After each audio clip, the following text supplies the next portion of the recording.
Bon début de semaine tout le monde, bienvenue dans Toute liberté avec Joey Aubé. Cette semaine avec Karim, on parle de psychiatrie. En fait, on fait un peu un genre de retour historique de la psychiatrie, en fait, de l'ancien temps, si on peut dire, au moins de plusieurs siècles à aujourd'hui. Certains aspects reliés à un article de The Economist que Karim m'a envoyé.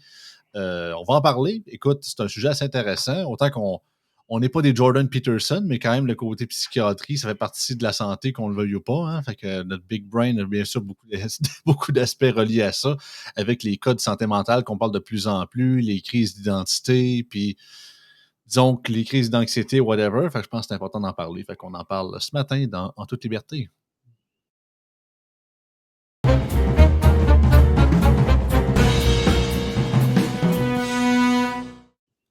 Salut Karim.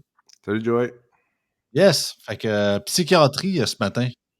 Ou ouais, exactement, c'est ça. Tu peux-tu montrer l'article, Oui, de je The vais le Economist, montrer. juste aux auditeurs pour voir, on se réfère à quoi là? C'est, C'est ça. Many mental health conditions have bodily triggers, OK? Ça m'a un peu inspiré, c'est un article qui est assez, c'est un article d'actualité là, qui est sorti il y a quelques jours, dans la section le Science de The Economist et hem pourquoi ça m'a inspiré? C'est parce que, ben, c'est quand même d'actualité là, à la grandeur de la planète. Il y a une crise en Mmh. santé mentale. Les ressources, ont de la difficulté à fournir. Faut bien comprendre qu'à l'époque, c'est pas qu'il y avait nécessairement moins de cas de santé mentale, hein. Ça, c'est quand même important de le mentionner. C'est juste qu'on s'en foutait un peu, puis, on les enfermait ou, on s'en occupait juste pas, puis on les comment je peux dire? Ouais, c'était Au la méthode tough. C'était plus genre qu'on tu sais, à force de travailler, ça va passer. Tu sais, c'était vraiment plus, deal oui. with it, puis, Oui, oui, et tout ce qui était psychose ou tout ce qui était considéré comme danger public, ben, ça veut dire soit vous disparaissiez, soit on vous enfermait. Ça s'arrête là. puis Heu, puis en puis encore plus longtemps, on considérait les crises d'épilepsie comme étant pas des exorcismes, mais des possessions démoniaques, mais ça, on est rendu pas mal plus loin, là.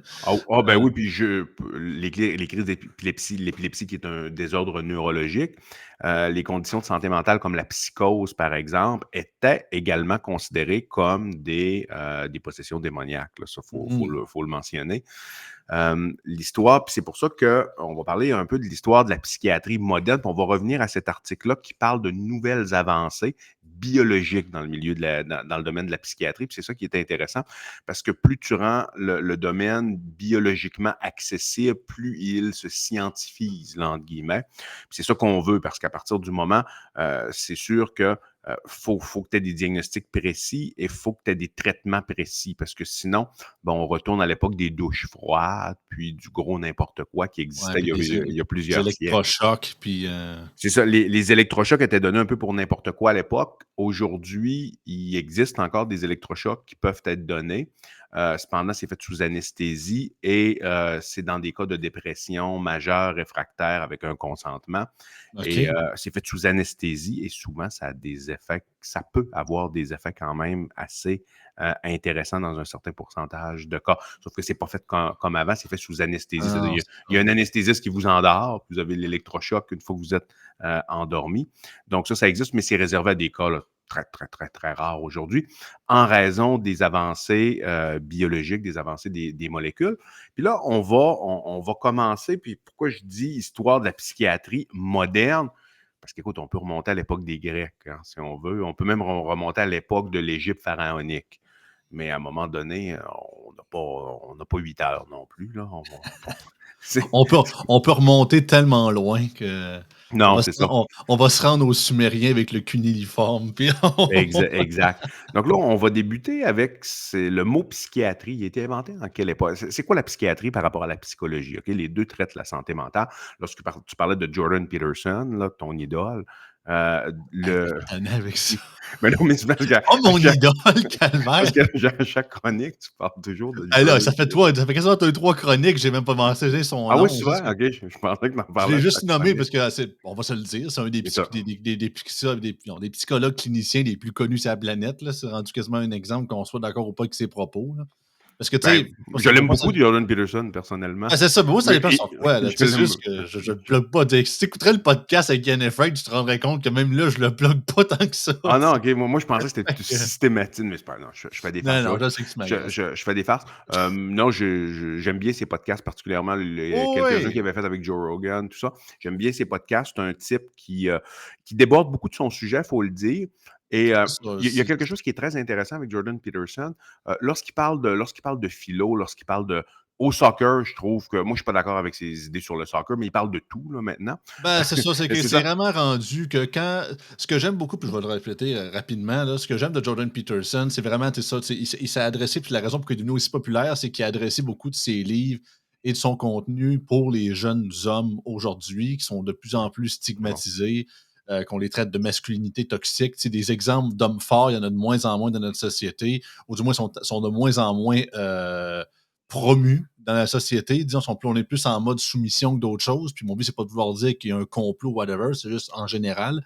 Et lui, il ramène une certaine philosophie, j'allais dire d'antan, mais tu sais, que tiens-toi debout, fais ta chambre, tu sais, aie confiance en toi, whatever. Puis autant qu'il y a eu un côté très, très intéressant à analyser certaines politiques ou certaines décisions politiques d'un point de vue psychologique, d'un point de vue humain qui est très bon.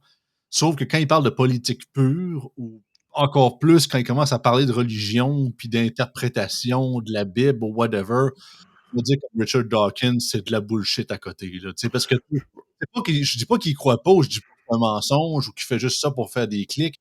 C'est simplement que n'importe quel, on prend la Bible parce que c'est un exemple très connu en termes de littérature internationale, puis en termes d'œuvres écrites, mais on prendrait n'importe quel livre ou n'importe quelle légende urbaine ou whatever, l'Édipe de l'Olympe ou la mythologie scandinave, puis on pourrait faire 36 millions de liens avec n'importe quoi. Ah, là, il parle d'un serpent, ça veut dire qu'il parlait de pureté, puis la pureté, c'est la valeur de l'homme, puis on peut revirer ça dans notre société d'aujourd'hui. Tu sais, tu peux faire n'importe quoi avec ça. Fait que c'est pour ça que je me dis, à un moment donné, les interprétations de symbolisme dans la Bible, comme dans n'importe quelle autre œuvre, tu peux faire des heures et des heures à t'en inventer de Ah toi. oui, puis c'est la même chose avec les grandes religions, mais tout ça C'est pour dire ça. que Jordan Peterson, je le trouve très intéressant quand il parle de vraiment son field académique, là, qui est la Mhm. neuropsychologie. Oui, Il est très fort, là, il est très, très bon. absolument.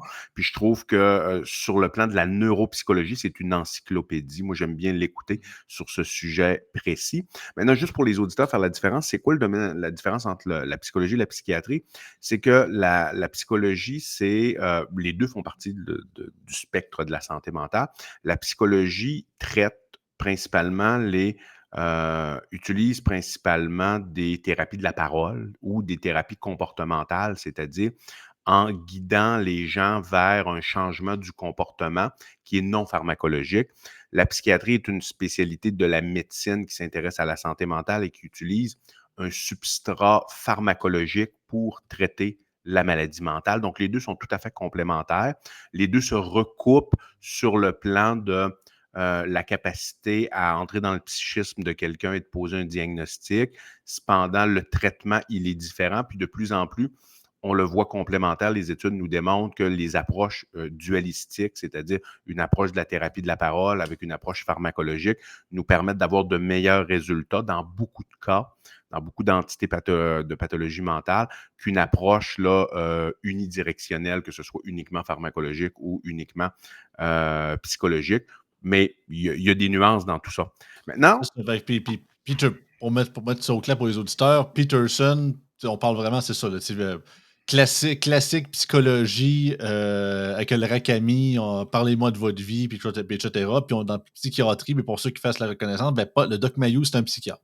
oui, Fait que, tout à tu fait. sais, fait Personnage, si on regarde, là, personnage typique qui est bien connu de la psychiatrie au Québec, le Doc Mayou, c'est un c'est ça. psychiatre. Puis qui parlait beaucoup justement Ce n'est pas un de. psychologue, c'est un psychiatre. Donc, il a une formation en médecine, une spécialité en psychiatrie. Donc, c'est Pour ça qu'il parlait beaucoup de traitements sur certains, mettons, comportements plus dangereux ou quoi que ce soit, là. Fait que exact. pour ça, on est capable de démystifier les deux côtés, finalement. Oui, ben c'est ça. Puis c'est important juste de le comprendre parce que c'est pas nécessairement évident de le comprendre. C'est monsieur, madame, tout le monde qui font un travail qui n'est pas en santé mentale. Bon, n'iront pas lire là-dessus nécessairement. Donc, c'est important de mettre les bases au départ. Et le mot psychiatrie, ça a été découvert, ça a été inventé en quelle année, ce mot-là? On a parlé de psychiatrie. Avant, on ne parlait pas de psychiatrie, on parlait d'âme, on parlait de psychisme, on parlait de toutes sortes de choses. Ça a été le premier à avoir, là, selon les traités historiques, là, avoir inventé ce mot-là, avoir appelé ça psychiatrie. C'était en 1808. C'est Johann Christian Reil. Bon, c'est qui ça? C'est un médecin allemand. Bon, encore les Allemands. Pourquoi à chaque fois qu'il y a de l'évolution, à quelque part, les Allemands sont tout le temps là-dedans? C'est tannant, là, mais ils sont toujours là. On n'a pas le choix de les mentionner. La bière, il était là. L'industrie moderne, il était là. La Exact. psychologie, il était Ils sont là. tous exactement. Donc, ouais, à chaque fois que quand tu regardes là, les derniers siècles, quand il y a de l'évolution, tu as à peu près tout le temps un Allemand là-dedans. Bon. C'est en 1808. Et qu'est-ce que ça veut dire, psychiatrie? Ça veut dire, et c'est érigé, c'est l'étymologie du mot, il est moitié grec et moitié latin. Ça veut dire, je vous épargne mon grec et mon latin, mais ce que ça veut dire médecine de l'âme. OK? Donc, à l'époque, parce qu'on parlait beaucoup de l'âme et on pensait à une certaine époque que la pensée n'était pas matière. La pensée, c'était pas matière, c'était comme l'âme. OK? Après ça, on s'est rendu compte, ben oui, mais c'est parce que quand le cerveau est lésé, les comportements changent et graduellement, avec les avancées technologiques, avec les avancées scientifiques et aussi avec l'expérimentation. Par exemple, à un moment donné, il y avait un individu qui s'était rentré une barre de fer oui, c'est un gars qui faisait des trains, OK? Lui, il travaillait là, avec des trains. Puis à un moment donné, il était tombé du train, puis s'était rentré une barre de fer au niveau De du l'oreille. cerveau. Et on s'était rendu compte qu'il y avait une lésion dans une région qui était à la base du cerveau, pas loin de l'hippocampe. Et suite à ça, cet individu avait développé ce qu'on appelle une amnésie antérograde. Amnésie antérograde par rapport à une amnésie rétrograde, c'est quoi la différence? C'est le classique de l'Alzheimer, du début de l'Alzheimer, c'est-à-dire que tu te souviens de quelque chose qui s'est passé il y a 40 ans, mais ce qui s'est passé hier, tu t'en souviens pas. Donc, ça a été comme une découverte fortuite dont on s'est rendu compte que finalement, c'est pas l'âme comme telle, c'est la pensée et les matières. Et graduellement, on a découvert qu'il y a des neurotransmetteurs qui contrôlent le comportement. Donc, et toutes ces découvertes-là se sont faites graduellement, puis on va continuer. Mais ça, c'est le terme psychiatrie, 1808, médecin allemand. OK? Et on va regarder ici une des nations qui a été les plus importantes au sein de l'avancée des technologies et de l'avancée de la compréhension et également de l'aspect social au niveau de la maladie mentale, c'est les Français. OK? Les Allemands y ont contribué beaucoup aussi, mais les Français. Lorsqu'on parle de l'impact de la France et des Français, c'est à partir qu'est-ce qui s'est passé? On se souvient, la Révolution française, 1789 à 1799, sous Napoléon. Au sein du Ouais, code... Pardon? après. Oui, oui, bien. Attends un petit peu. 1789 à 1789 à 1799, tu as eu au sein du Code de Napoléon, parce que la Révolution française, non, mais la Révolution française, elle est arrivée Oh, oui, non, non, avec c'est juste que la Napoléon. manière que de la manière que tu l'as formulé, c'est Qu'est-ce comme que si tu j'ai disais dit? que c'est Napoléon qui aurait fait la Révolution française. C'est pour ça que je voulais juste que. Non, c'est que la Révolution française, elle a débuté et Napoléon a été couronné. C'est ça. Ben oui, Par après. exactement. Non, non, C'est non, mais ça. c'est ça. C'est juste une OK? correction parce que la manière que tu l'as formulé, mais j'en prends pas tes. OK, non. Ben, c'est bon. Mon but, c'est pas de te faire un cours d'histoire puis de te sermonner, là. C'était pas. Non, mais c'est parce qu'il y a eu la Révolution française et Napoléon a été couronné C'est suite ça. à la Révolution française. Exactement. Exactement, c'est ça. Et le Code de Napoléon a été créé suite à la Révolution française. Exactement. On s'entend là-dessus. Donc, Yes. à partir de... Et qu'est-ce qui est... Il y a eu un gros changement au sein du Code de Napoléon, puis ça, honnêtement, je l'ignorais. J'ai appris ça suite, quand j'ai vu il y a quelques jours cet article-là sortir, puis je l'ai lu, j'ai regardé un peu, puis il y a plusieurs aspects que je connaissais de l'histoire de la psychiatrie, mais je ne savais pas que c'est au sein du Code de Napoléon qu'il y a eu un changement légal en France au sein de ce qu'il appelait les aliénés. C'est quoi? Qu'est-ce Ouais. qu'il appelait les aliénés? C'est les gens qui souffraient de pathologie mentale. Et dans le Code de Napoléon, c'était mentionné il y a eu, c'est afin de, il y a eu un changement qui a concrétisé le fait, l'irresponsabilité psychiatrique.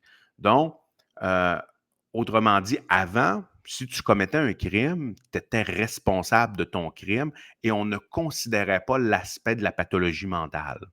Mais le Code de Napoléon a reconnu qu'il y avait qu'une entité psychiatrique pouvait faire en sorte que quelqu'un ne soit pas considéré comme criminel. OK? En gros, Euh, l'aliénation mentale, c'est là que ça a commencé finalement. Là, en gros, plaider ça en Ce cours, de qu'on dire appelle aujourd'hui, on n'appelle plus ça l'aliénation mentale. Ici, si on regarde juste au Canada, qu'est-ce que le code criminel dit? C'est-à-dire, tu ne peux pas être non coupable. C'est-à-dire, tu es coupable, mais tu es non responsable ça, non criminel. criminellement responsable, C'est c'est non ça qu'il veut dire. criminellement responsable, OK? Bon, il y a des nuances là, par rapport au code de Napoléon, puis il y a Oh, ouais. des pays qui ont. Mais ça a quand même été pionnier. C'est quelque chose qui a été pionnier pour reconnaître, de dire, OK, qu'il y a des gens qui ne sont pas capables de faire la différence entre le mal et le bien, de façon grossière comme ça. Et ce qui était inscrit, et ça, c'est une loi qui était bâtie sous les travaux de Philippe Pinel. Elle s'est concrétisée finalement, OK? Il y a eu là, beaucoup de débats autour de cette loi-là, mais elle s'est concrétisée finalement en 1838 sous les travaux de Philippe Pinel. C'est qui Philippe Pinel? Il y a un institut psychiatrique qui s'appelle l'Institut Ben, Philippe Pinel. c'est ça, Ouais. j'allais dire. J'ai dit, ça vient de là. Ben oui, exactement. Philippe Pinel, c'était un médecin et psychiatre français qui a travaillé beaucoup sur l'aspect de la non-responsabilité criminelle et comment quelqu'un peut. C'est qu'est-ce qui fait en sorte, psychologiquement, psychiatriquement parlant, que tu es en mesure de faire la différence entre le bien et le mal. Et l'Institut Philippe Pinel, à Montréal, euh, c'est l'institut de crime. Là. C'est l'institut où est-ce que, lorsque tu es reconnu, lorsque tu es arrêté pour un crime et qu'on considère que tu as une pathologie psychiatrique, c'est là où tu es interné, c'est là où Ben, tu es évalué. Guy Turcotte, je pense que c'est là qu'il est allé. Là, je sais plus son nom. Là. Fort probablement qu'il a été Je- évalué à cet C'est endroit-là. ça, ben, Fort tu sais, probablement. le cardiologue buveux de la glace. Là. Oui, Je veux ouais, pas. c'est ça. Je veux Exact. Ouais. pas, c'est ça, je me rappelle plus de l'histoire trop, là, ben, à part les Ben, grandes lignes, bien évidemment. Là. lui a été reconnu, oui, fort probablement qu'il avait été interné à cet endroit-là parce que suite à son premier procès, il avait été reconnu non C'est ça. responsable criminellement, mais il y a eu un autre procès à cause justement de l'histoire là, du lave-glace ou du gaz. Là. Il avait inhalé des substances et ce qui est prévu par la loi, c'est que si tu t'intoxiques, même si tu es en psychose parce que tu t'intoxiques, tu es quand même responsable criminellement C'est ça, parce que parce que tu sais que si tu t'intoxiques, tu, tu comprends, c'est ça la peut cause, t'amener un. t'as fait le choix de t'intoxiquer, donc ça t'enlève pas de la culpabilité, au contraire. Ouais. Exactement. Et c'est ça qui a fait en sorte que la Cour d'appel du Québec a ordonné un nouveau procès en disant qu'il y avait eu une erreur au sein de la loi parce que Guy Turcotte avait été reconnu non criminellement responsable. Mais lorsqu'on regarde, il y avait eu une erreur au niveau de la loi parce que, oui, il était fort probablement en psychose lorsqu'il a commis les actes horribles qu'il a commis, mais il s'était intoxiqué avant. Donc, tu ne peux pas justifier avec l'intoxication, du moins en droit canadien, puis c'est tout à fait normal parce qu'à un Ben moment oui. donné, n'importe qui va dire j'ai pris telle substance, puis c'est à cause de ça, ça fonctionnerait pas. Et au sein et cette loi-là, en 1838, en France, qu'est-ce qu'elle disait, puis je la cite là, c'est-à-dire la société doit être protégée des aliénés. C'est pas moi qui dis aliénés, là, c'est cette loi, des aliénés. Mais également, l'État a la responsabilité de veiller que leurs maux soient adoucis et leur guérison, si possible, obtenue. Donc, on est un peu là encore aujourd'hui. On est un petit peu là encore aujourd'hui. Ça a changé, euh, ça a changé l'évolution du domaine médico-légal, disons, cette loi au sein du traité de Napoléon. Maintenant, oui, Non, non, vas-y. oui. Après ça, l'évolution s'est surtout faite en Europe autour des 19e et 20e siècle. Tu as eu quand même une évolution qui était assez, mais une évolution qui était très lente parce qu'on parlait pas, on n'avait pas encore de marqueurs biologiques. On était beaucoup, il n'y avait pas.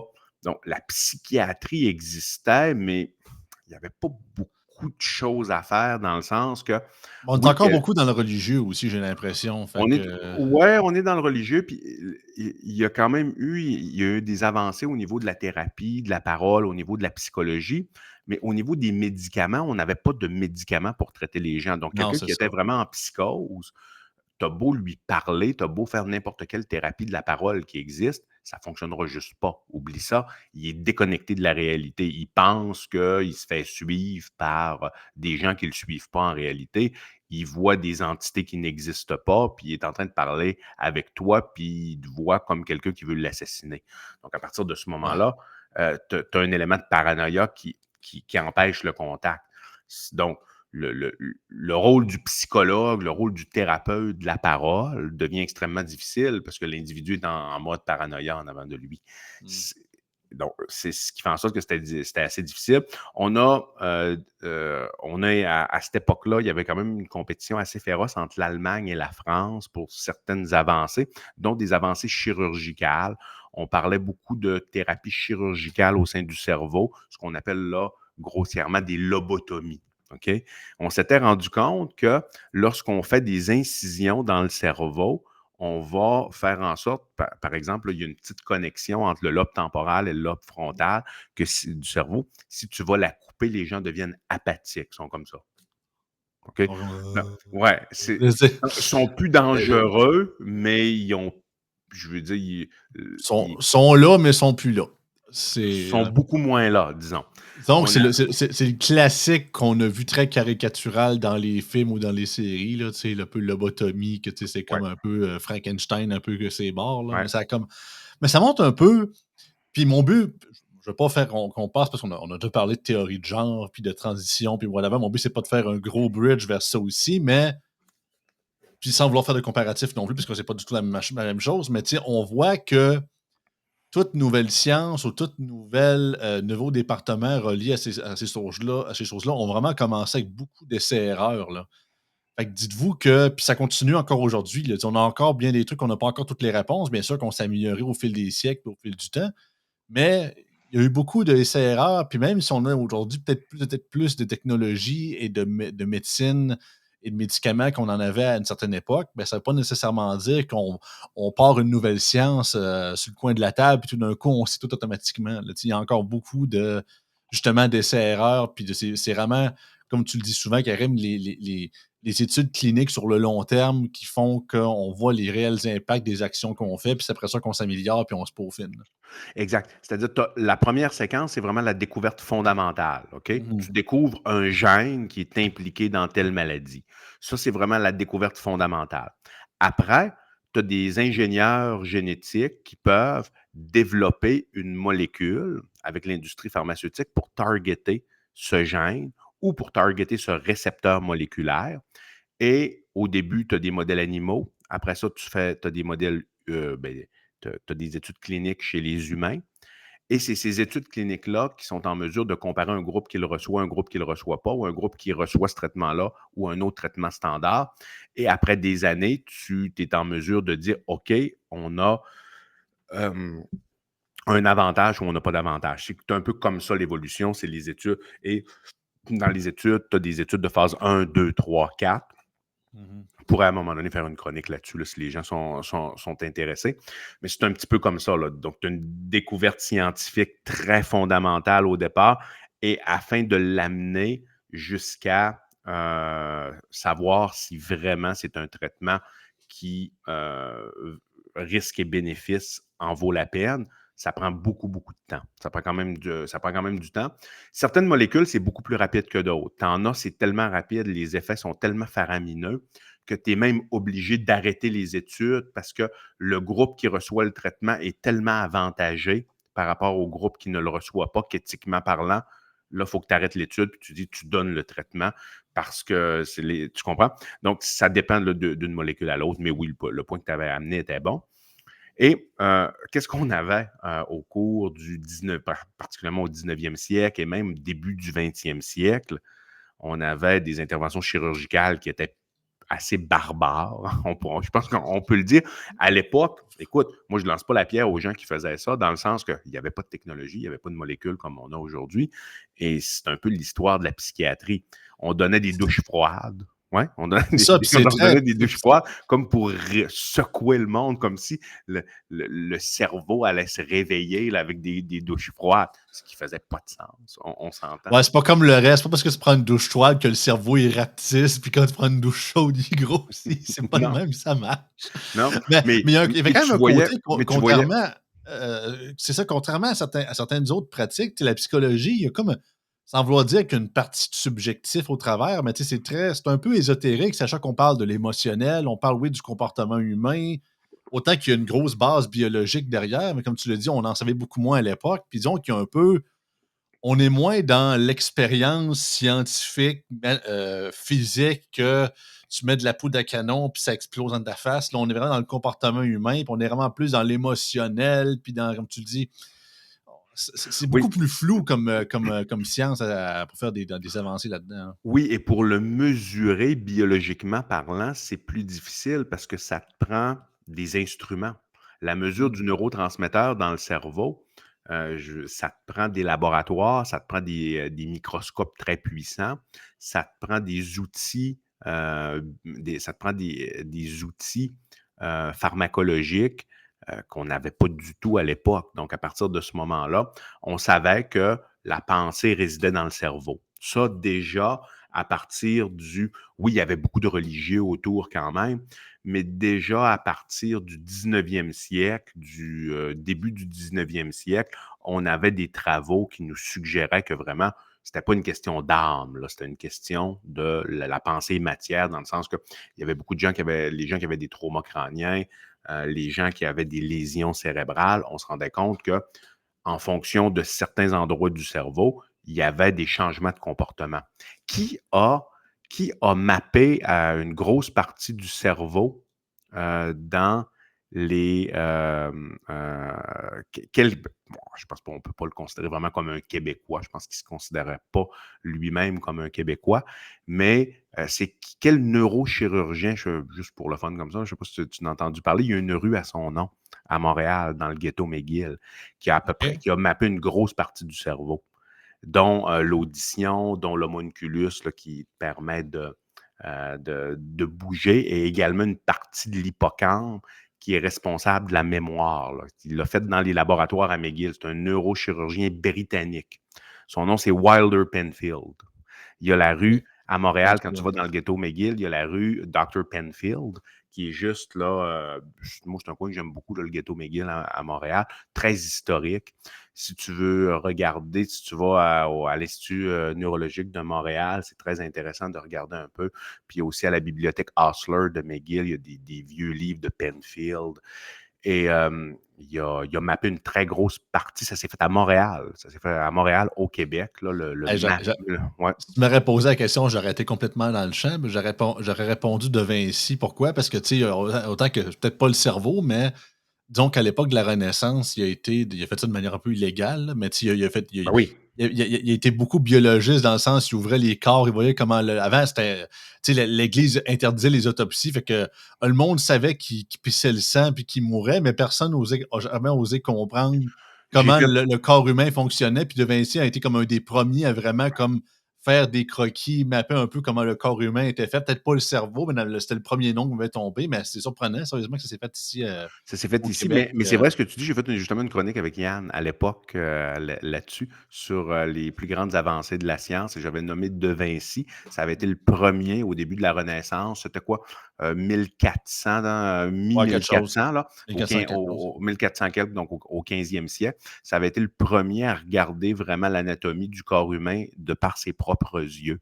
Il y en avait d'autres qui disséquaient des cadavres, mais ils ne le voyaient pas de leurs propres yeux. Ils le voyaient de par les yeux de Koch, qui lui, euh, é- écrivait l'anatomie en... C'est quoi ces ballons-là? Ça vient pas de chez nous. Ça va non plus. Ça vient vraiment pas de chez nous. C'est tout le non, j'ai Je te vraiment jure, aucune j'ai cliqué sur absolument rien, j'ai aucune moi, idée j'ai d'où c'est que ça moi, sort. je les ballons, ouais, Tu as dû accrocher un piton, ben regarde, on va y prendre les ballons, ben, mon cher Karim. mon ordinateur est à 2 pieds de moi, là, donc je vois moi, je pense que ça vient de chez vous, d'après moi. En tout cas, peu importe, peu C'est importe. bizarre. Écoute, fait que là, oui, donc ton point sur De Vinci est excellent. Puis si jamais il y a des gens que ça les intéresse, j'avais fait une chronique avec Yann là-dessus, mais oui, ton point historique est super intéressant. Mais dans les années 30 et 40, Wilder Penfield avait mappé le cerveau, puis ça s'est fait à Montréal, à Nice. McGill, et ça avait contribué quand même beaucoup aux avancées scientifiques. Donc, on est vraiment dans cette période-là, mais on n'a pas encore de médicaments en psychiatrie. Donc, on commence à comprendre le cerveau. Penfield à Montréal nous aide à le comprendre. Il y a des Français qui nous aident à le comprendre. Il y a des Allemands qui nous aident à le comprendre. Mais on n'a pas encore de fameux outils intéressants pour traiter les patients en psychiatrie. Ça Ju demeure ju encore des contentions Juste savoir physiques, des Penfield, mouchoirs. c'est en quelle année qu'il l'a fait le Karim à peu près? Dans les années 1930, OK, c'est ouais, juste ouais, dans juste pour les juste années pour se situer là. de mémoire rapidement comme ça, parce que j'avais pas fait une chronique sur Penfield, mais dans les années 1930 de OK. mémoire. Ouais, de mémoire, 30-40. On Mais est ça, on se c'est ça, on parle d'après Freud, parce que Freud, c'était fin 1800, tu sais, mettons, on parle, Mais exactement, j'en arrive à Freud. Freud, on était au début du 20e siècle. c'est ça. Donc, Freud s'est chevauché avec Einstein. Là, on s'entend. Einstein était vraiment le génie sur sa théorie de la relativité C'est restreinte, astrophysique, puis euh, ouais. sa théorie de l'effet photoélectrique, c'est pourquoi il a gagné un Nobel de physique. Et tu avais Freud qui était considéré comme le génie un peu du, de, la de la nouvelle façon de considérer la psychologie.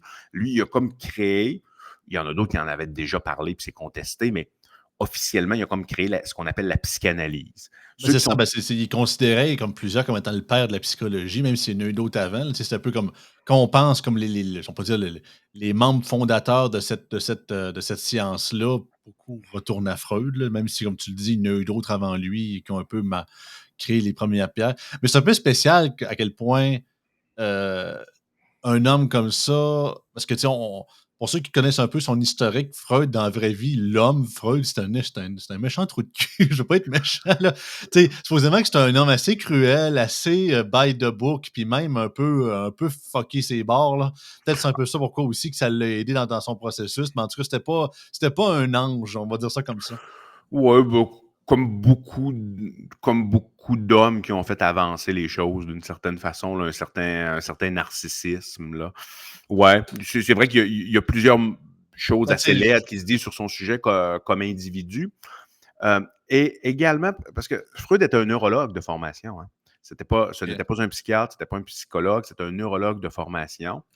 C'est lui qui a découvert la cocaïne, il faut le dire. OK? Oh! Ouais, parce qu'il essayait d'anesthésier des patients pour qu'il y ait moins de douleur. Et il s'est rendu compte que la cocaïne est un anesthésique assez intéressant parce que elle te permet d'inhiber les récepteurs de la douleur. Donc, ça veut dire si tu te mettais de la cocaïne, par exemple, euh, à quelque part, tu aurais t'as un effet sur la peau, là, par exemple, tu te mettais de la cocaïne, ben, on pourrait te couper la peau parce que tes récepteurs de douleur seraient bloqués. La cocaïne vient bloquer tes récepteurs de douleur et on peut t'opérer. Maintenant, on n'utilise pas de la cocaïne, on utilise de la lidocaïne, on utilise de la xylocaïne, mais la cocaïne a été un précurseur. Donc, Freud, un- un- c'est une avancée incontestable qu'il a faite, c'était cette découverte d'anesthésique par la cocaïne qui a mené à d'autres découvertes. Ça, les gens n'associent pas Freud à ça. Maintenant, toute sa théorie de la psychanalyse, c'est vrai qu'il a révolutionné la psychologie.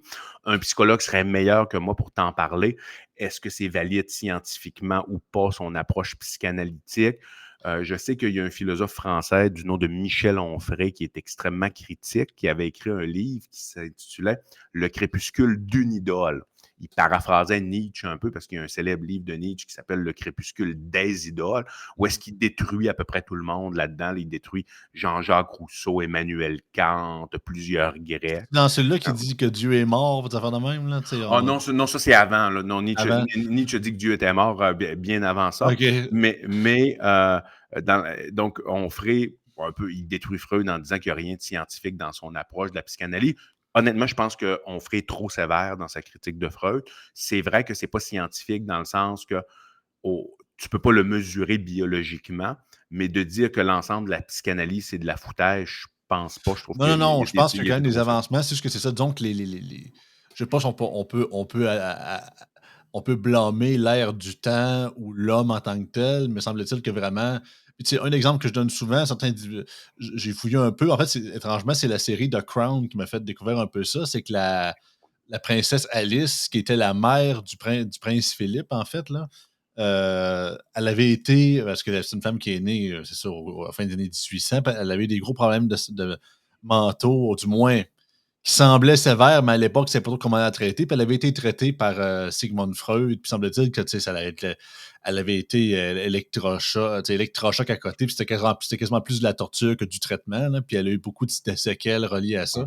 Puis, Puis disons qu'ils ont mis ça de l'avant beaucoup, autant il peut y avoir une partie de vrai, une partie de faux, mais je sais qu'il y a une partie historique qui est vraie là-dedans. Fait que disons qu'il y a un peu. C'est ça. Donc, il y a comme une aura un peu de, je dirais pas broche à foin, mais beaucoup d'essais-erreurs. Vous allez me dire, dans toutes les nouvelles sciences, c'est un peu ça, malheureusement, vous avez peut-être raison.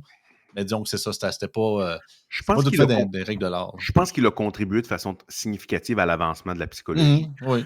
Je pense que oui, mais c'est sûr que c'est pas lui qui a amené des substrats biologiques aux troubles de comportement. Là. Ça, on n'est pas là du tout, donc Onfray a raison là-dessus. Oui. Mais quand tu lis le livre d'Onfray, tu as l'impression que si Freud n'avait pas existé, ce serait mieux comme ça. Je pense qu'il était trop sévère, là, honnêtement, dans sa critique. Mais s'il y a des gens qui sont intéressés sur le sujet, Le crépuscule d'une idole, la critique de Michel Onfray contre les travaux de Sigmund Freud. Bon. Maintenant, on arrive à quelque chose qui est assez intéressant. Juste une dernière petite parenthèse historique. Quand j'avais fait un cours de philo, je me rappelle, c'était deuxième année cégep. C'était un cours qui s'appelait, je pense que ça parlait l'être humain, une affaire de même. Et le prof Je de l'ai philo. eu un aussi. Moi, c'était initiation à la psychologie. Fait que, OK. je sais Le pas prof si nous, je sais pas si c'est le même cours qu'on a eu là, à des années différentes. ça ressemble peut-être. Là, puis le prof Mhm. nous avait posé cette question-là. C'était peut-être pour moi un peu une révélation qui m'intéressait qui a fait en sorte que je me suis intéressé plus au comportement humain après. Puis je me rappelle, il y avait un cours sur Freud. Ben, il y avait une section du cours qui était sur Freud et il nous avait posé la question, c'est qui le premier à avoir explicité le terme inconscient? Puis là, il y a plusieurs étudiants, parce qu'on étudiait Freud, ils ont tout écrit Freud là, à l'examen, mais ils nous avaient laissé chercher un peu. Moi, je dis, ben non, c'est sûr que c'est pas Freud. Et l'individu en question, c'est un mathématicien allemand du nom de Leibniz. Un L-E, autre Allemand. un autre allemand. Mais pourquoi ils sont tout le temps là? Leibniz. Leibniz, à l'époque, il faisait un peu tout. C'était un mathématicien allemand du 17e siècle. Donc, ça fait Ouais, à longtemps. l'époque, il y avait comme 3 titres, là. C'était comme genre, médecin, philosophe et entrepreneur. C'est ça. Le type, c'est un mathématicien, puis c'est lui qui il a commencé à penser. Il a dit OK, peut-être on est gouverné en partie par quelque chose qu'on ne contrôle pas. Ça, OK, c'est le ouais, premier. ouais, Hein? ouais, je comprends, ouais. Tu comprends? Donc, c'est le premier, là, historiquement, à l'avoir explicité. Bon, maintenant, on arrive vraiment dans le vif du sujet. Ouais. Arrivée de la pharmacothérapie. Qui a été le premier à nous amener le premier médicament psychiatrique? C'est-à-dire le médicament qui fait en sorte que maintenant, on est soulagé. OK, on arrête la barbarie. On commence quelque chose qui est, on peut vraiment donner, au lieu de contentionner les patients, au lieu de faire des histoires de lobotomie, Je là, on a le premier guesserais neuroleptique. je te dirais aux alentours de la Première Guerre mondiale, potentiellement après, parce qu'avec le shell Très shock, bien. Excellent, excellent. direct dessus. Ah, je suis pas pire. T'es vraiment là-dedans. 1952. Oh, Ben non, non, mais finalement, c'est Deuxième Guerre. C'est pas je me suis trompé. Moi, je ah, pensais que OK, c'était la première. j'avais compris que tu avais dit Deuxième Guerre. Non, OK, c'est ça, non, c'est la première que je pensais parce que, tu sais, c'est OK. vraiment là que la médecine moderne montrait qu'on était capable de faire survivre des êtres humains, même si, tu sais, on a vu pour ceux qui ont pas le goût de souper au déjeuner matin, là, tu sais, des images d'hommes qui manquent des bouts de mâchoire après Ouais, la Première Guerre ouais, mondiale, puis on a ouais. quand même réussi à les faire vivre mais Ben, avec la médecine moderne. Puis c'est là qu'il y a eu les premiers mais chocs post-traumatiques qu'on appelait shell shock avant. exact. Il y a eu battle fatigue durant la Deuxième Guerre mondiale, Oui, mais ça fait que c'est arrivé oui, après mais, Deuxième. mais je veux dire, OK, parce que je pensais que tu avais dit la deuxième, mais tu as quand même raison partiellement, c'est-à-dire que à partir du choc de la Première Guerre mondiale, OK, tu as quand même eu, tout ce que tu viens de décrire là est vrai, et tu as eu des études qui ont commencé à être beaucoup plus intenses sur le sujet. Mmh. Mais avant que tu sortes avec une molécule, C'est ça, c'est long, là. ça prend pas 3 ans, on s'entend. Non, non, c'est Ben, ça. aujourd'hui, ça peut prendre 3 ans, mais à cette époque-là, Pas à cette époque-là. non, c'est ça. Donc, tu as eu après ça, tu as eu la Deuxième Guerre mondiale. Donc, oui, on était vraiment. Puis, tu avais Freud à l'époque de la Deuxième Guerre, de la Première Guerre mondiale. Tu avais des chercheurs, t'avais des chercheurs allemands, des chercheurs français, tu avais des chercheurs britanniques. La planète commençait vraiment à s'intéresser de façon importante au substrat biologique de la santé mentale. Mais celui qui a été le premier à amener une molécule qu'on appelle neuroleptique, donc qui a un effet psychotrope sur le cerveau pour moduler le comportement de façon synthétique. Parlez-moi pas d'opium. Là, on sait là, qu'il y avait des choses qui étaient faites avant, mais vraiment une molécule synthétique. C'est Henri Laborie en 1952. Henri Laborie, qui est un neurochirurgien français de formation, mais également chirurgien militaire. Et lui cherchait depuis des années, depuis une couple de décennies, une molécule pour faire en sorte de dissocier le cerveau de l'esprit pour les soldats qui sont atteints de trauma à la guerre. Il n'a pas réussi ce qu'il voulait faire en réalité. On l'a fait après avec la kétamine, qui est une molécule qui est plus efficace pour dissocier le cerveau, l'esprit du corps. Mais sa molécule, la chlorpromazine ou l'argactyle, qu'il a découvert, lui, s'était rendu compte que, OK, quand il y a des gens, justement, qui ont des chocs post-traumatiques ou quand il y a des gens qui sont en état de psychose, qui sont déconnectés avec la réalité, ça calme vraiment beaucoup leurs hallucinations. Puis c'est intéressant. Et suite à ça, il y a des molécules, il y a des travaux qui ont continué. En 1957, on a découvert l'aldol. Maintenant, le largactyle, la chlorpromazine, on l'utilise plus en psychiatrie, on l'utilise pour le hockey. OK. Oui, c'est très efficace pour le hockey aussi, parce que la dopamine, qui est le neurotransmetteur qui est impliqué dans la psychose, est impliqué aussi dans le hockey chronique. Mais tout ça pour dire, et Laborie, ça c'est très intéressant. Ceux qui sont intéressés par le sujet de la santé mentale et de l'histoire de tout ça, je paraphraserais un chroniqueur et un influenceur très controversé. C'est une disgrâce pour l'humanité de ne pas connaître Laborie. Vous devez connaître Dis Laborie si vous vous intéressez. une disgrâce à la dignité humaine, Une disgrâce à la dignité humaine. Si vous vous intéressez à la santé mentale, il faut lire sur Laborie. Laborie, en plus, il n'avait pas juste parlé, il a fait un de ses très bons livres, ça s'appelle L'éloge de la fuite. Il avait fait des OK. expériences aussi sur le plan de la psychologie. Il avait enfermé des souris ou des rats et il avait caractérisé leur comportement. Et disons que tu avais 2 souris qui étaient ensemble, OK? Et tu leur infligeais, là, vous allez dire: «C'est barbare, j'aime pas ça. Moi, je ferais pas ça à des animaux», mais bon, écoute, là, ça a fait avancer, C'est la soit ça ou des humains. Fait qu'on va prendre les souris, hein. c'est un peu ça. Je sais qu'il y a toujours ces critiques-là. Moi, je vous raconte l'histoire, là. Bon, c'est ça. Et là, c'est pas que j'ai un plaisir à parler de ça, puis je comprends, je suis très sensible aux animaux, j'en ai moi-même, mais on parle de l'histoire ici puis Ouais. des avancées scientifiques. Donc, lorsque tu donnais, par exemple, tu avais disons que tu avais une souris toute seule, tu lui donnais des petits chocs électriques et elle n'avait pas la possibilité de s'enfuir. Après ça, tu prenais des paramètres biologiques, qui peuvent être tension artérielle, niveau de cortisol, toutes sortes de paramètres biologiques, et tu te rendrais compte que sa santé physique se détériorait énormément si elle était enfermée. OK? Si tu avais 2 souris ensemble et tu leur donnais des chocs électriques et il y avait la possibilité de se battre entre elles, leur niveau lorsque tu reprenais les mêmes facteurs biologiques, ils étaient moins détériorés. OK? OK. Et le mieux dans tout ça, c'est si tu leur donnes un choc électrique, mais il y a la possibilité de fuir le choc. Même s'il revient au choc et même s'il reçoit le même choc constamment, mais il y a la possibilité de fuir ailleurs avant de revenir, c'est là que ces facteurs biologiques sont les moins détériorés. Fait qu'il y a Donc, un côté fait qu'il y a un côté psychologique d'un peu pouvoir, tu sais, un peu comme la possibilité de l'endurer parce qu'il y a comme un espoir d'échappatoire, là. exact.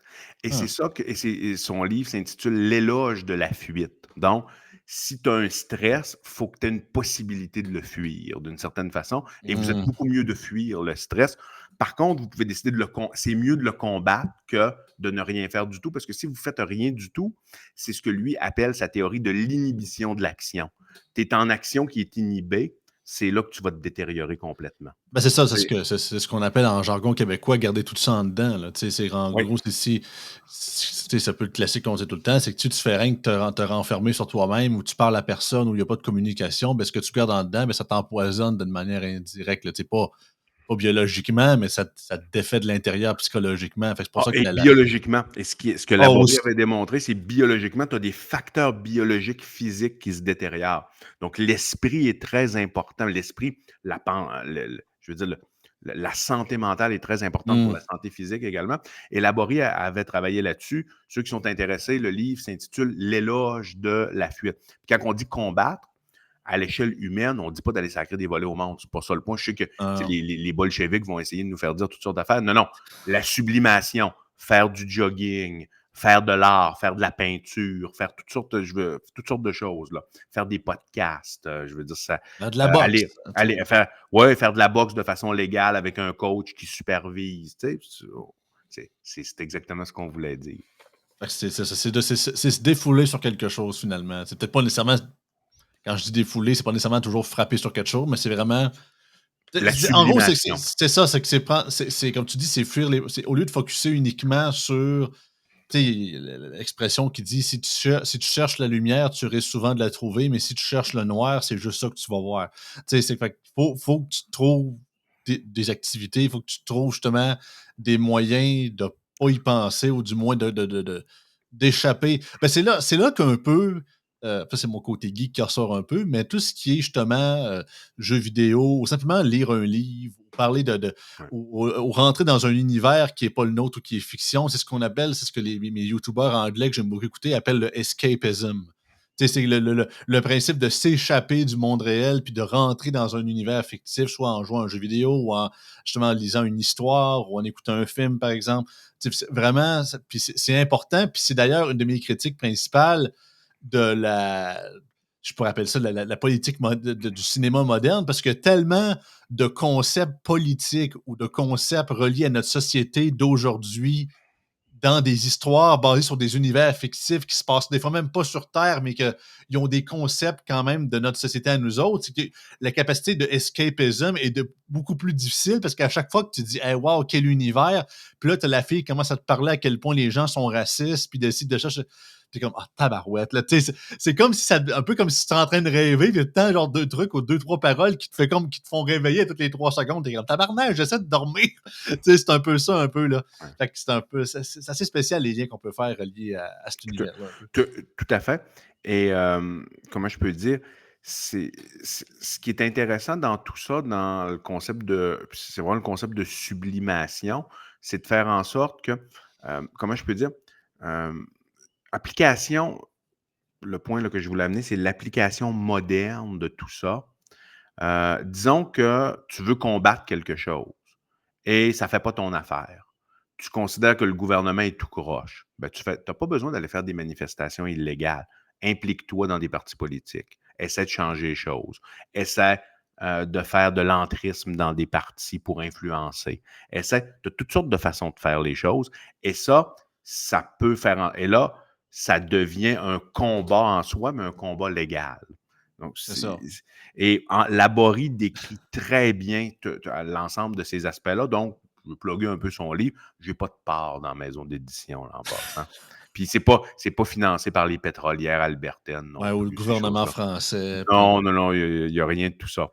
Maintenant, autre point que je voulais amener intéressant ici, quand on parle de l'histoire, c'est la composante génétique dans la santé mentale. Qui sont les premiers à nous avoir fait des études pour nous montrer qu'il y avait un aspect génétique en santé mentale? Là, ce n'est pas les Allemands, c'est les Danois. Ouais. oh, Et- on a notre ami Samuel Rasmussen qui va être content, là. Il est-tu Vas-y, danois, là. lui?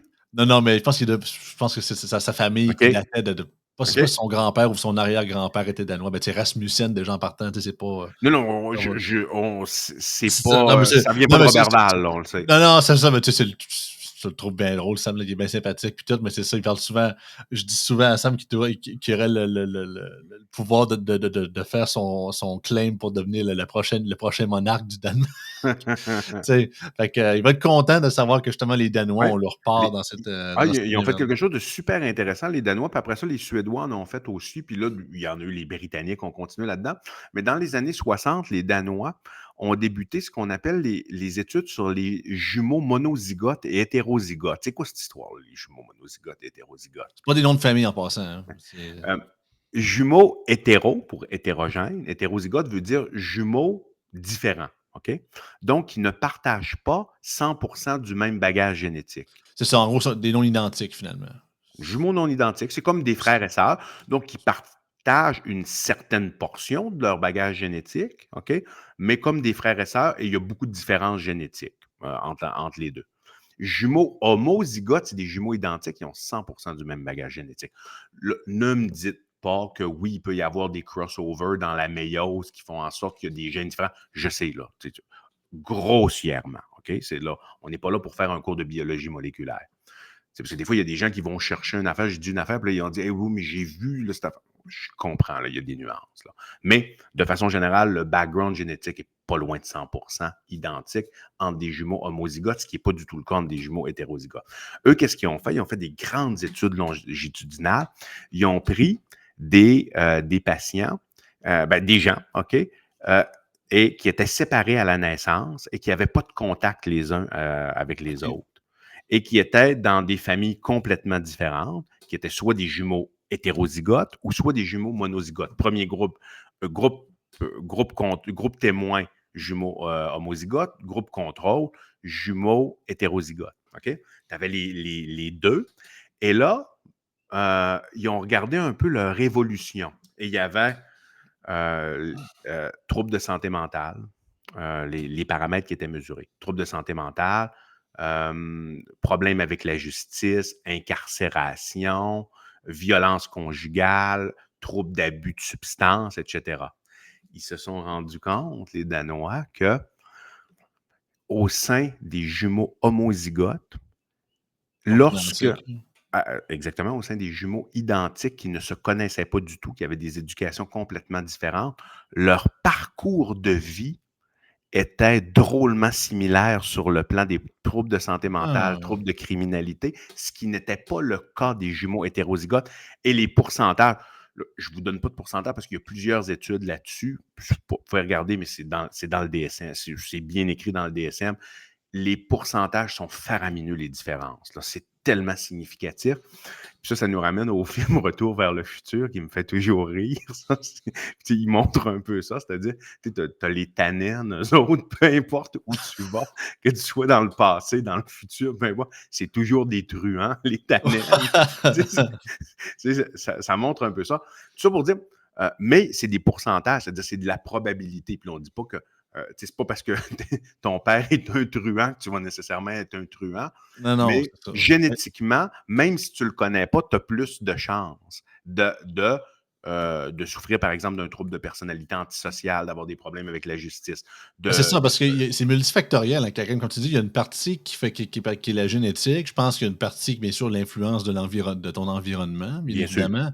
C'est sûr que si tu peux naître la personne la plus gentille qu'il y a pas, mais si t'es élevé dans un milieu très Oui. défavorisé, très négatif, très violent, bien évidemment, tu risques de sortir là, avoir des cicatrices, peut-être pas être aussi joyeux que tu l'étais, là, tu sais. Fait que. Ah, tout ça est vrai. L'environnement, et c'est pour ça que c'est des pourcentages. C'est-à-dire, tu vas Mhm. avoir un groupe, par exemple, qui va être à jumeaux selon certaines études, là, tu sais, mais jumeaux hétérozygotes, ça peut être 10% de concordance, puis l'autre, ça peut être 60% de concordance, là, tu sais, des choses comme ça, mais c'est pas 100%, on s'entend. Donc, c'est là qu'on voit que tu as vraiment l'aspect environnemental est très important, ce qu'on appelle le phénomène épigénétique. Épigénétique, ça veut dire que la génétique t'influence beaucoup, tu es un peu esclave de ta génétique, mais pas à 100%, et ton environnement peut faire en sorte que si tu as un bon environnement, ben, tu vas minimiser tes morbidités.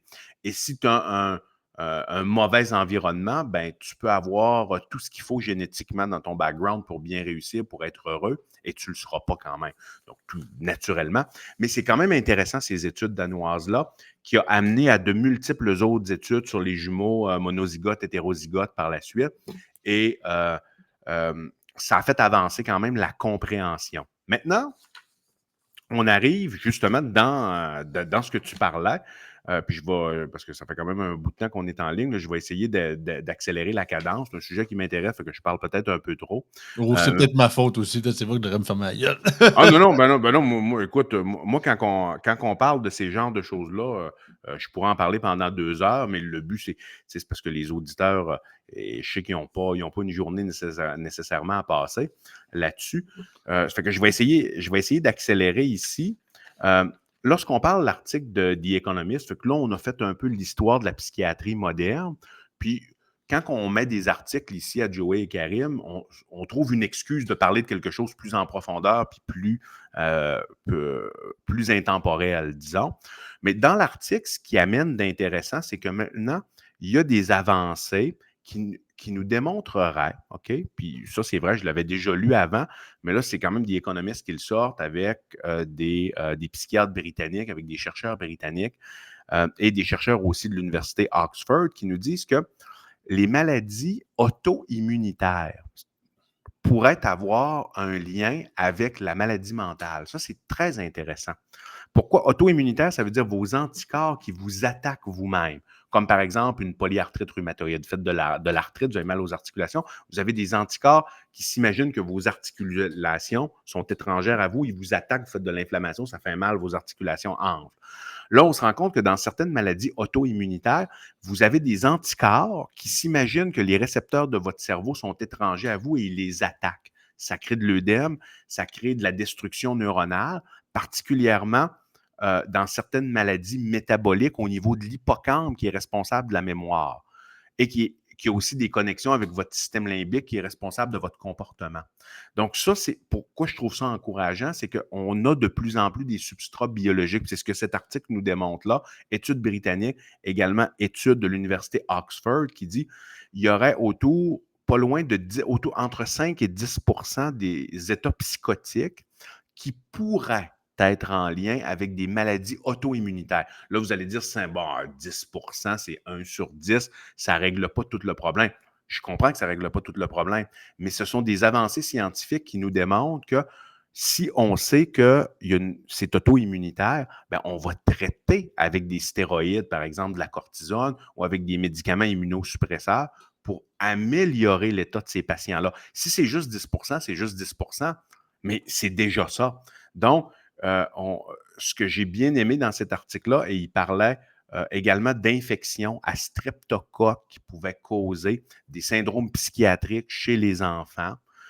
C'est des entités qui sont rares, on s'entend, mais lorsqu'on les découvre, on devient de plus en plus spécifique, puis on ne prend pas la psychose comme étant une grande entité qu'on va traiter de la même façon. Moi, j'ai trouvé ça là, très encourageant sur le plan de la psychiatrie, parce que la psychiatrie, et la santé mentale, de façon générale, c'est comme le mouton noir en médecine parce que c'est tellement complexe qu'on a moins d'études, on a moins d'outils scientifiques. C'est pas comme en Ça. cardiologie ou comme en orthopédie où est-ce qu'on a quand même beaucoup de choses concrètes à faire pour les patients, du moins beaucoup plus qu'en santé mentale, même si ça s'améliore, la santé mentale.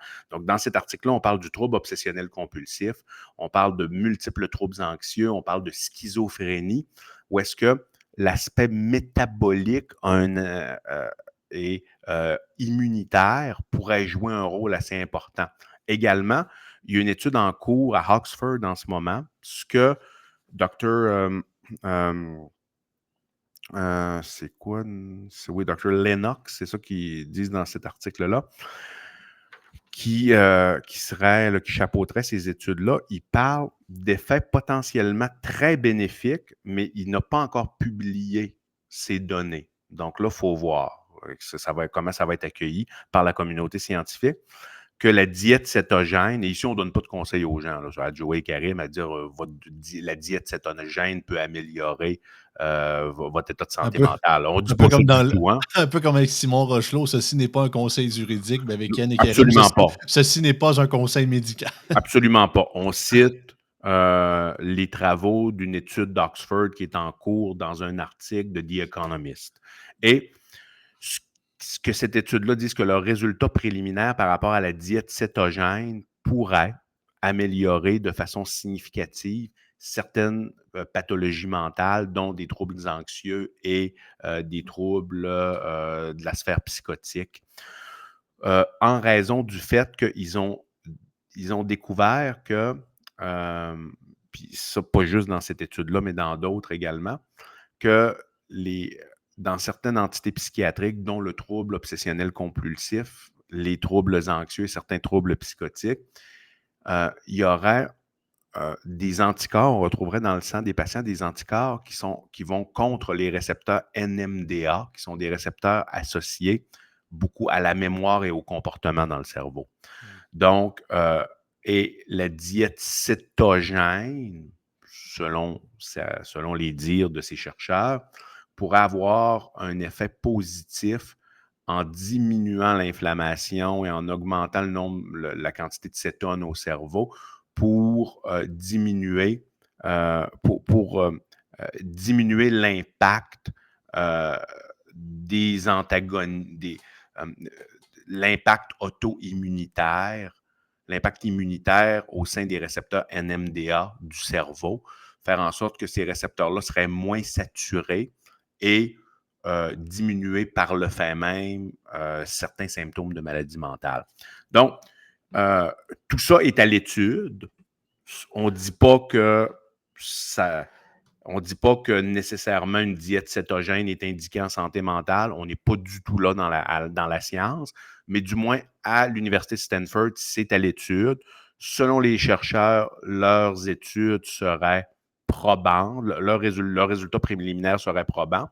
Maintenant, à suivre, voir quel va être le dénouement de tout ça. Moi, j'ai bien hâte de voir. Parce que la diète cétogène, il peut y avoir des avantages, des inconvénients, il faut s'entendre. Sur le plan médical, parfois, elle peut être indiquée, parfois, elle n'est pas indiquée. Les meilleurs pour donner des conseils par rapport à ça, ce sont les nutritionnistes. Sur le plan de la santé mentale, c'est tout à fait nouveau. Donc, ça va être intéressant de voir les dénouements de tout ça. Puis, écoute, ben moi, ça fait le tour de ce que j'avais à dire aujourd'hui, Joey. Ça a été un peu long, je le sais, mais c'est un sujet qui est... c'est un sujet qui est assez complexe, disons, puis je voulais qu'on prenne le temps. Et manifestement, on aurait pu en parler pendant des heures encore parce que là, on n'a même pas parlé des Britanniques dans tout ça qui ont quand même joué un certain rôle, mais on a fait notre possible. Ben ouais, puis c'est le principe du podcast. Les gens aiment beaucoup les trucs plus en longueur, puis c'est ça, sinon on serait plus à la TV, puis on ferait des segments de 4 minutes et demie pour parler de sujets complexes de manière ultra simplifiée. Fait que je pense qu'on est dans le bon format malgré tout. Je pense que c'est ça que les gens aiment aussi. Je sais qu'il y a beaucoup d'auditeurs qui nous écoutent en vitesse 1.5. Fait que pas parce que pas qu'ils nous aiment pas, c'est que souvent ils ont beaucoup moins de temps que nous autres pour écouter du contenu. Fait que des fois, ils passent plus vite pour qu'ils puissent le temps de l'écouter dans une Oh, mais semaine. moi, je fais ça régulièrement. Ah ben regarde. Moi, je fais ça régulièrement sur la route. C'est-à-dire, je mets ça vitesse 1.5 sur la route, puis je fais régulièrement ça. Bon. Parce que sinon, j'ai pas le temps de m'asseoir chez nous puis d'écouter le full contenu. Là. Ben le truc, c'est Moi, je le fais régulièrement. J'ai une demi-heure pour aller travailler, une demi-heure pour revenir. Puis le contenu qui m'intéresse, je le mets vitesse 1.3, 1.5, puis je l'écoute. c'est ça, le truc, mais en tout cas, moi, c'est ça que je fais aussi, c'est que c'est vraiment. À part quand ça fait partie vraiment de ma job, il faut que je l'écoute right now, puis je fais juste ça. Mais le reste du temps, c'est que j'essaie de faire d'autres choses en même temps. Tu sais, soit, mettons, je papote, ou je fais du ménage, ou C'est je ça. game, ou Exact. je fais d'autres choses, puis ça roule en background, des affaires que j'écoute. Fait que c'est rare que j'écoute pour écouter. Fait que c'est souvent ça le truc. Écoute, merci beaucoup, Karel. Vraiment super intéressant encore cette semaine. On a un autre sujet. Regarde, on vous le spoilera pas, mais disons qu'on a on a un pas pire dossier sur un sujet assez intéressant, voire même semi-futuriste, on peut dire, mais qui est quand même Ouais, plus ouais, proche qu'on ouais. pense, que Karem est en train de préparer pour nous. Fait que, écoutez, on vous dit pas que ça va être la semaine prochaine, ça va être c'est ça, on lui laisse le temps de se préparer, mais dites-vous d'ici les prochaines semaines, on va en parler absolument. Fait que, Karim, écoute, bonne semaine à toi, puis on se revoit la semaine prochaine. Bonne semaine à tous. Bye Merci. bye.